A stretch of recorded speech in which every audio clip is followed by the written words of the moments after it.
ఏంటి సంగతి? ఏ డ్రోన్ కొనాలో డిసైడ్ అయ్యారా? ఒకవేళ అవ్వకపోతే దాని గురించి నేను ఒక వీడియో చేశాను. ఇక్కడ క్లిక్ చేసి వెళ్ళి చూసొచ్చేసేయండి. అప్పుడు దాకా నేను వెయిట్ చేస్తా. చూసేసారా? ఏది కొనాలో డిసైడ్ అయిపోయారా? సరే, ఇంతకీ ఈ డ్రోన్స్ అసలు ఎక్కడ కొనాలి? వీటికి వారంటీ ఉంటుందా? అండ్ ఇండియాలో డ్రోన్ డీలర్స్ని మనం నమ్మొచ్చా? నేను చెప్తా కదా.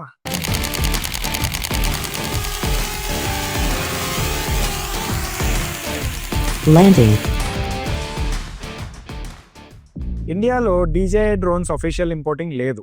సో ఆన్లైన్, ఆఫ్లైన్, ఈ ఢిల్లీ, పూణేలో సెల్లర్స్ ఎవరు చూసినా కానీ మేము జెన్యూన్ అంటే మేము జెన్యూన్ అంటారు. కానీ ఒక్క రాంగ్ స్టెప్ వేస్తే మాత్రం డబ్బులు పోవచ్చు, వారంటీ పోవచ్చు, లేదా డ్రోనే పోవచ్చు. మన దగ్గర 4 ఆప్షన్స్ ఉన్నాయి. Number 1, trusted sellers or resellers. వీళ్ళు రెగ్యులర్ గా డ్రోన్స్ ఇంపోర్ట్ చేస్తుంటారు.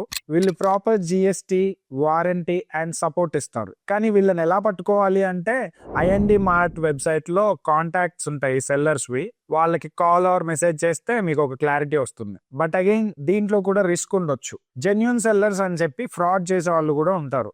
So I would advise you to go visit their store. So ఇలా ఒక సెల్లర్ దగ్గర నేను DJI Avata డ్రోన్ కొన్నాను. అప్పట్లో నాకు జెన్యూనా కాదా అని డౌట్ వస్తే నా ఫ్రెండ్స్ తో కలిసి ఢిల్లీకి ట్రిప్ లాగా వేసి అక్కడ వాళ్ళ సేల్స్ ఆఫీస్ దగ్గరకు వెళ్ళాను. అక్కడ నేను డ్రోన్ ని పట్టుకుని చూసి దాన్ని టెస్ట్ చేసుకొని వాళ్ళ ఆఫీస్ దగ్గర నుంచే ఫ్లై చేసి అంతా ఓకే అని చెప్పి నమ్మకం వచ్చిన తర్వాత నేను కొన్నాను. దాని తర్వాత లోకల్లో నాకు సెల్లర్ దొరికాక పని ఈజీ అయిపోయింది. నంబర్ 2, ఫ్రెండ్స్ ఆర్ రిలేటివ్స్ తో ఫారెన్ నుంచి డ్రోన్ తెప్పించుకోవడం. మినీ డ్రోన్స్ అయితే అసలు ఇష్యూయే లేకుండా తెప్పించుకోవచ్చు.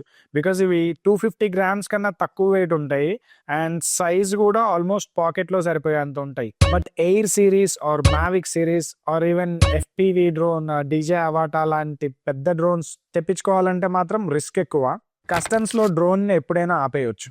సో నేనైతే మినీ డ్రోన్స్ తప్ప పెద్ద డ్రోన్స్ ఎప్పుడు ఫారెన్ నుంచి తెప్పించుకోలేదు, ఎందుకంటే రిస్క్ ఎక్కువ కదా. మీరు ఒకవేళ ఫారెన్ నుంచి డ్రోన్ తెప్పించుకుంటా అంటే ఏం జాగ్రత్తలు తీసుకోవాలో వాటిని ఎక్స్ప్లెయిన్ చేస్తూ ఒక వీడియో చేస్తాను త్వరలో.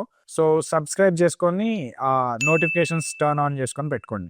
నంబర్ 3, ఇన్స్టాగ్రామ్ లేదా ఫేస్బుక్ లాంటి సోషల్ నెట్వర్కింగ్ సైట్స్ లో కనిపించే సెల్లర్స్. వీళ్ళు మార్కెట్ రేట్ కన్నా చాలా తక్కువ ప్రైస్ లో డ్రోన్ ని అమ్ముతా అంటే మాత్రం జాగ్రత్త, రిస్క్ ఎక్కువ.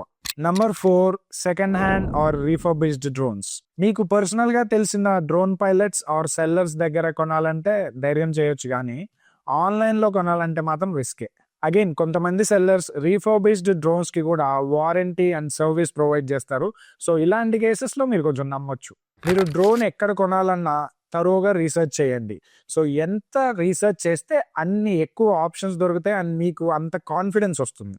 ఇవన్నీ చేసే ఓపిక నాకు లేదు, నువ్వే ఒక సెల్లర్ పేరు చెప్పు బ్రో అంటే మాత్రం IFO పైలట్స్ ఇన్స్టాగ్రామ్ పేజ్ లో DM చేయండి and I will help you. సరే, డ్రోన్ కొన్నారు, ఓకే. ఇండియాలో మరి డ్రోన్ ఫ్లై చేయాలంటే రూల్స్ ఏమి ఉండవా?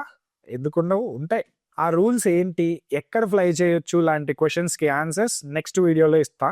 Until then, fly high. This is Vamsi signing off from IFO Pilots.